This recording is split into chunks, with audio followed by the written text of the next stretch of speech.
जिल्ह्यातील नगर परिषदा आणि नगरपंचायतींचे अध्यक्ष आणि नगरसेवक निवडणुकीचे निकाल समोर आलेत। धक्कादायक निकाल समोर आलेत। राज्यभरात जल्लोष सुरू झालाय।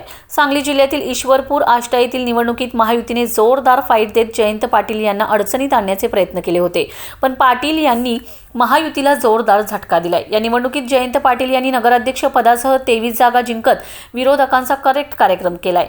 भाजप, शिंदे सेना, अजित पवार गट तसेच काँग्रेसच्या विकास आघाडीच्या पदरात केवळ 8 जागा मिळाल्या। आष्टा नगर परिषदेमध्येही राष्ट्रवादी काँग्रेस शरदचंद्र पवार पक्षाने सत्ता मिळवले। पलूस नगर परिषदेत काँग्रेसने विजय मिळवलाय।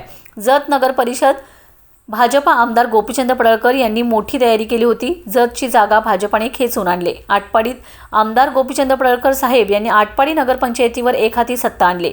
माजी जिल्हा परिषद अध्यक्ष अमरसिंह बापू देशमुख व माजी समाज कल्याण सभापती ब्रह्मानंद पडळकर यांच्या साथीत आटपाडी नगरपंचायतीवर युटी जाधव यांनी विजय मिळवलाय। पलूसमध्ये विश्वजित कदमांचा विजय। पलूसमध्ये चुरशीच्या निवडणुकीत काँग्रेसने नगरपरिषदेतील सत्ता कायम राखण्यात यश मिळवले। भाजपला या ठिकाणी केवळ एका जागेवर विजय मिळवता आलाय। राष्ट्रवादी अजित पवार गटाला 4 जागांवर विजय मिळवला। विश्वजित कदम यांच्या नेतृत्वाखालील काँग्रेसने नगराध्यक्ष पदासह 16 जागा जिंकत सत्ता अबाधित ठेवले। त्यांच्या नगराध्यक्ष पदाच्या उमेदवार संजीवनी पुदाले विजयी झालेत। तासगाव नगर परिषदेमध्ये माजी खासदार संजय काका पाटील यांचा विजय। सांगली जिल्ह्यातील तासगाव नगर परिषदेत माजी खासदार संजय काका पाटील यांच्या स्वाभिमानी विकास आघाडीच्या नगराध्यक्ष पदाच्या उमेदवार विजया बाबासाव पाटील विजयी झालेत। या निवडणुकीत भाजपा, राष्ट्रवादी अजित पवार गट, राष्ट्रवादी शरदचंद्र पवार पक्ष या तिन्ही पक्षाच्या नगराध्यक्ष पदाच्या उमेदवारांचा पराभव झालाय। सांगली जिल्ह्यातील पक्षनिहाय नगराध्यक्ष एकूण जागा 8, यामध्ये 6 नगर परिषदा तर 2 नगरपंचायत आहेत। राष्ट्रवादी काँग्रेस शरदचंद्र पवार पक्ष ईश्वरपूर नगर परिषद, आष्टा नगर परिषद, आष्टा शहर विकास आघाडी, माजी खासदार संजय काका पाटील यांची स्वाभिमान विकास आघाडी, तासगाव 1 नगर परिषद, शिवसेना शिंदे गट 2, विटा नगर परिषद, शिराळा नगर पंचायत, भाजपा 2, आटपाडी नगर पंचायत, जत नगर परिषद, काँग्रेस 1, पलूस नगर परिषद। त्याला तुम्हाला प्रतिसाद दिला असं वाटतं का? मला वाटतं की तोही एक महत्त्वाचा मुद्दा ठरला या निवडणुकीत आणि लोकांनी त्याला प्रतिसाद दिला। आणि मला विधानसभेत जेवढं मताधिक्य या शहराने दिलं, जवळपास तेवढंच मताधिक्य माझ्या उमेदवाराला देऊन या शहराने एक वेगळाच आपली भूमिका ठाम असल्याचं पुन्हा एकदा सिद्ध केले। विधानसभेला तुम्ही गुलाल खेळला नव्हता, पण आज तुम्ही गुलालात नाहून गेलाय। विधानसभेला गुलाल खेळलो नाही, कारण मी माझे पक्षाचा अध्यक्ष होतो आणि पक्षाची परफॉर्मन्स काही विधानसभेला फारसा समाधानकारक नव्हता।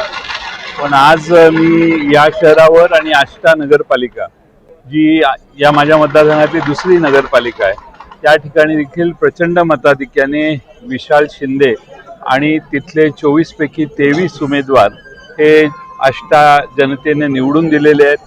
तिथे बानामती किंवा लिंबू फिरवण्याचा प्रयत्न हा आष्ट्याच्या सुजाण, सुशिक्षित आणि प्रगतिशील असणाऱ्या शेतकऱ्यांनी आणि सामान्य नागरिकांनी मोडून काढला। याबद्दल आष्ट्याचं विशेष अभिनंदन केलं पाहिजे। आज आष्टा शहराच्या विकासाची देखील आम्ही सगळ्यांनी जी कमिटमेंट केली आहे, त्याच गतीनं त्या शहराचा देखील आम्ही विकास करू। निवडणुकीच्या काळात आपण म्हटलं होतं की जर का सत्ता आली तर शास्त्रीकरण बंद करणार, तो पहिला ठराव आम्ही करणार आहोत।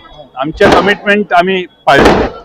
राज्यातल्या निकालाचा काही आढावा थोडक्यात मी नाही घेतलेला। पाहिलं तरी सत्ता आली आहे राज्यामध्ये, स्वाभाविक आहे, पण आम्ही अजून निकाल पाहिलेला नाही। पण मी असं ऐकलं की युतीच्या मधल्या तिन्ही घटकांचा बऱ्यापैकी चांगला विजय वेगळ्या ठिकाणी झालेला दिसतो। अनेक वेळेला जयंत पाटील यांना टार्गेट केलं जातं, तुमच्यावर अनेक वेळा टीका केली, पण या निवडणुकीत किंवा विधानसभेच्या निवडणुकीत कुणावरही टीका न करता विकासाच्या मुद्द्यावर जिंकलं, कसं बघता याकडे? या वाळवा विधानसभा, इस्लामपूर किंवा ईश्वरपूर विधानसभा मतदारसंघ जो आहे, हा विकासासाठी आणि अतिशय सुजाण नागरिकांचा प्रचंड मोठी इतिहासाची परंपरा असणारा हा मतदारसंघ तालुका आहे। इथं चांगलं काय आणि वाईट काय हे ओळखणारी चाणाक्ष मतदार आहेत। त्यांचा आशीर्वाद आज नाही, 40 वर्ष सतत मला लाभलेला आहे आणि त्यांच्या आशीर्वादानेच मी इथंपर्यंत पोचलेलो आहे।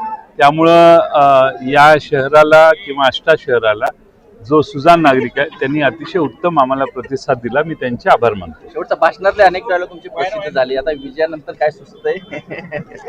आता करेक्ट का डायरेक्ट कार्यक्रम? नाही, या विधानसभेत नगरपालिकेच्या दोन्ही निवडणुका आम्ही पूर्ण लक्ष देऊन लढवल्या. लक्ष देऊन मतदारांना विश्वासात घेतल्यावर यश मिळतं हा माझा विश्वास आहे. आणि म्हणून आमच्या विरोधी प्रचंड आर्थिक कुमक देण्यात आली, प्रचंड आर्थिक प्रयत्न अनेकांनी केले. पण मला वाटतं की माझ्या मतदारांनी मला पुन्हा एकदा चांगला सक्षम असा प्रतिसाद दिलेला आहे. नगरपालिका ताब्यात घेतलेली आहे, आता महानगरपालिका सांगलीची उभा केली आहे, त्याकडे कसं बघता? मी चांगल्या दृष्टीने बघतो. महानगरपालिका सांगली शहर, सांगली मिरज कुपवाड महानगरपालिकामध्ये आणखीन बऱ्याच सुधारणा करायच्या आहेत. पण आमच्या आघाडीच्या चर्चा चालू आहेत. त्या चर्चा झाल्यानंतर मी त्यावर बोलेन. आता इथून पुढे विरोधकांचा करेक्ट कार्यक्रम का डायरेक्ट कार्यक्रम? त्यांनी साथ सोडली, त्यांचा हा रील पण असं व्हायरल आहे झाली.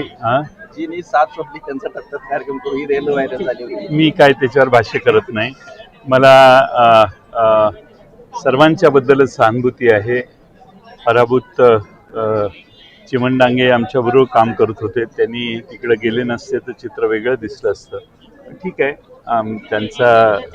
त्यांचा असा त्यांनी एक वेगळी भूमिका घेतली. मी त्यावर आजपर्यंत भाष्य केलेलं नाही, करण्याची आवश्यकता नाही. पण आनंदराव मुलगुंडेंसारखा एक चांगला सक्षम माणूस या शहराने निवडून दिला. या शहराचे लाख लाख आभार. दोन बटाटा